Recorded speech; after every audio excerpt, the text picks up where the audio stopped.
it's Mary from Still Dreaming Homestead. Glad to be back with you. Sorry it's been a couple days. I went and picked up a friend, and we've been having a nice time visiting and just kind of relaxing. But we're ready to continue in the story Farmer Boy by Laura Ingalls Wilder. And guess what? Today is the last chapter, chapter 29, and it's just titled Farmer Boy. Do you know what that is the picture showing? Got an idea? We're about to find out. Mr. Paddock met Amonzo and Father outside the bank. He told Father he had something in mind. "I've been meaning to speak about it for some time," he said, "about this boy of yours." Amonzo was surprised. "You ever think about making a wheelwright out of him?" Paddock said. Now, a millwright would be somebody that would be learning a special trade. "Well, no," Father said slowly. "Can't say I ever did." "Well, think it over now," said Mr. Paddock. "It's a growing business."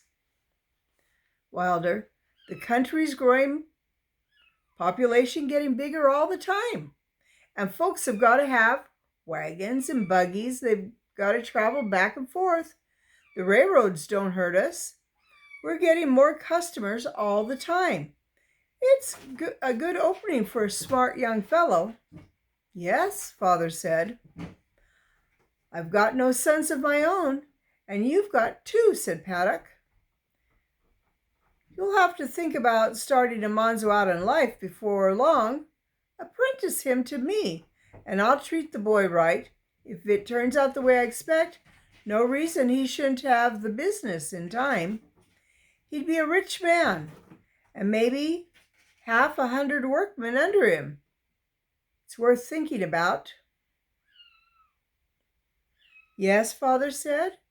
"Yes, it's worth thinking about. I appreciate what you've said, Paddock." Father did not talk all the way home. Amonzo sat beside him on the wagon seat and did not say anything either.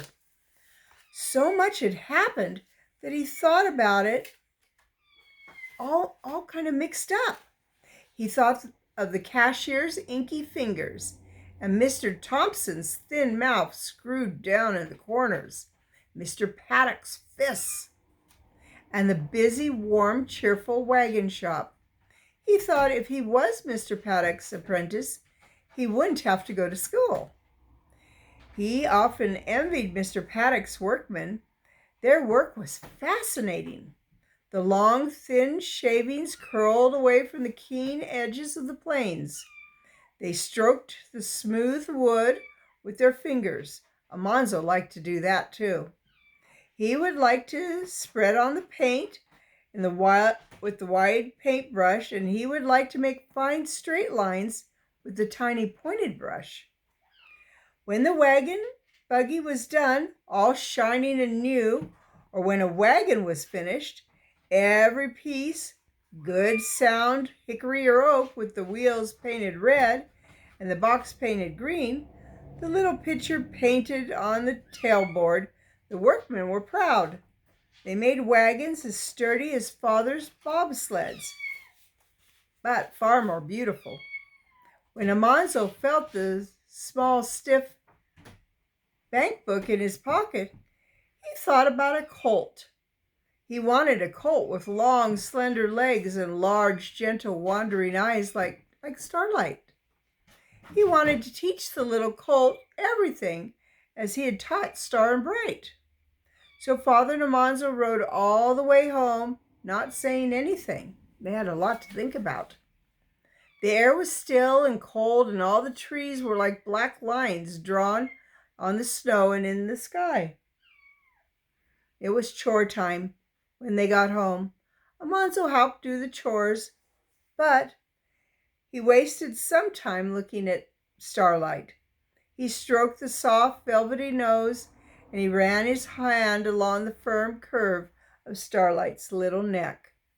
Under the mane, Starlight nibbled with soft lips along his sleeves. Son, where you be? Father called, and Almanzo ran guiltily to the milking. At supper time, he sat steadily eating while Mother talked about what had happened. She said that never in her life, she said you could have knocked her over with a feather, and she didn't know why it was so hard to get all that out of Father. Father answered her questions, but like Almanzo, he was busy eating. At last, Mother asked him, James, what's on your mind? Then Father told her that Mr. Paddock wanted to take Almanzo as an apprentice. Mother's brown eyes snapped and her cheeks turned red as her red wool dress. She laid down her fork and knife. I never heard of such a thing, she said. Well, the sooner Mr. Paddock gets that out of his head, the better. I hope you gave him a piece of your mind. Why on earth, I'd like to know, should Almanzo live in town at the beck and call of every Tom, Dick, and Harry? Paddock makes good money, said Father. I guess if truth were told, he banks more money every year than I do. He looks at it as a good opening for the boy. Well, Mother snapped. She was all ruffled and like an angry hen. A pretty pass at the world's coming, too. If a man thinks it's a step up in the world to leave a good farm and go to town. How does Mr. Paddock make his money? Isn't it catering to us? I guess he wouldn't make wagons to suit farmers. If he didn't make wagons to suit farmers, he wouldn't last long. That's true enough, said Father, but there's no but about it, Mother said. Oh, it's bad enough to see Royal come down to being nothing but a storekeeper. Maybe he'll make money, but he'll never be the man you are. Trucking to other people for his living all of his days. He'll never be able to call his soul his own. For a minute, Almanzo wondered if Mother was going to cry. There, Father said sadly. Don't take it too much to heart. Maybe it's all for the best somehow. I won't have Almanzo going the same way, Mother cried. I won't have it, you hear me? I feel the same as you did, Father, but the boy'll have to decide. We can't keep him here on the farm by law. We can keep him here on the farm by law till he's 21. But it won't do any good if he's wanting to go.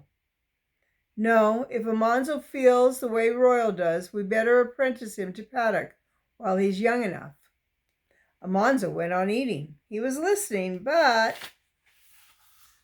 he was tasting the good taste of the roast pork and applesauce in every corner of his mouth.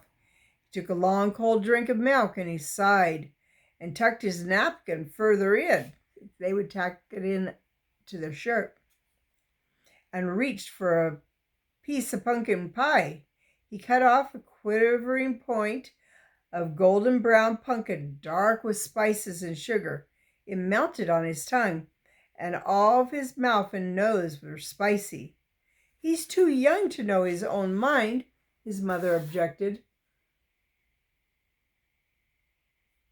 But he sure does like to eat. Almanzo took another big mouthful of pie.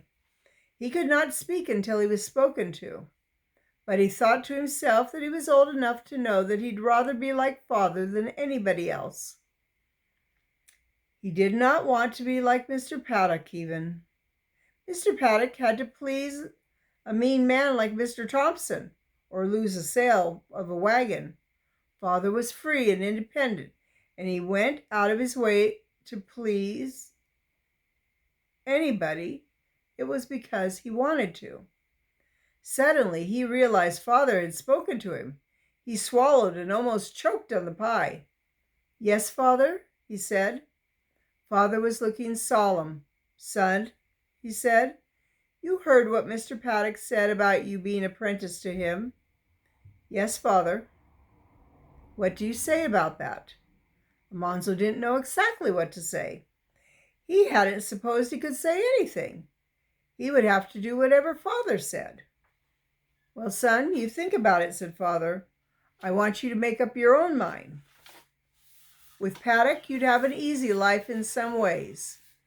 You wouldn't be out in all kinds of weather. Cold nights, you would be lying snug in bed and not worry about young stock freezing. Rain or shine, snow or wind, you'd be under shelter. You'd be shut up inside walls. Likely, you'd always have plenty to eat and wear and money in the bank. James, Mother said. That's the truth, and we must be fair about it, Father said. But there's the other side too, Almanzo. You'd have to depend on other folks in town. Everything you got would be from other folks. Farmer depends on himself and the land and the weather. If you're a farmer, you raise what you eat. You raise what you wear. And you keep warm with wood out of your old timber. You work hard, but you work as you please. And no man can tell you to go or come. You'll be free and independent, son, on a farm. Almanzo squirmed. Father was looking at him too hard, and so was Mother. Almanzo did not want to live inside walls and please other people. He didn't like that. And never have horses and cows in a field? He wanted to be just like Father. But he didn't want to say so. You take your time, son. Think it over, Father said. You make your mind what you want. Father, Almanzo exclaimed. Yes, son? Can I?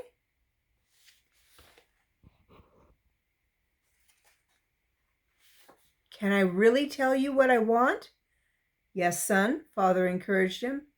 I want a colt, Almanzo said. Could I buy a colt, all my own, with some of that $200? And would you let me break him? Father's beard slowly widened with a smile. He put down his napkin and leaned back in the chair and looked at Mother. Then he turned to Almanzo and said, Son, you leave that money in the bank. Almanzo felt suddenly sinking down in him. And then suddenly the whole world was a great shining, expanding glow of warm light. For Father went on to say, if it's a colt you want, I'll give you Starlight. Father? Almanzo gasped. For my very own? Yes, son. You can break him and drive him, and when he's 4 years old, you can sell him or keep him just as you want. We'll take him out on a rope first thing in the morning, and you can begin to gentle him. Wow, that is Almanzo's dream. I think he's definitely chose to be a farmer. That's the end of this story. It's been a really good one. So we'll be starting a new book tomorrow. We'll be starting Little House on the Prairie.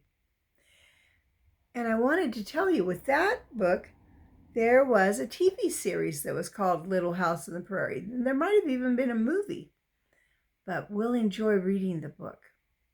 So it's Maria from Still Dreaming Homestead. I want to pray blessings on you and yours, in your house and out of your house, in the day and the night. Whatever you do, keep dreaming.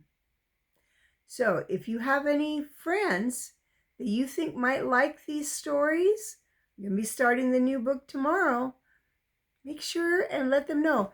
The best way you can help my channel is by putting it like on your Facebook or any of your other social media, and get the word out, because I really enjoy reading to you.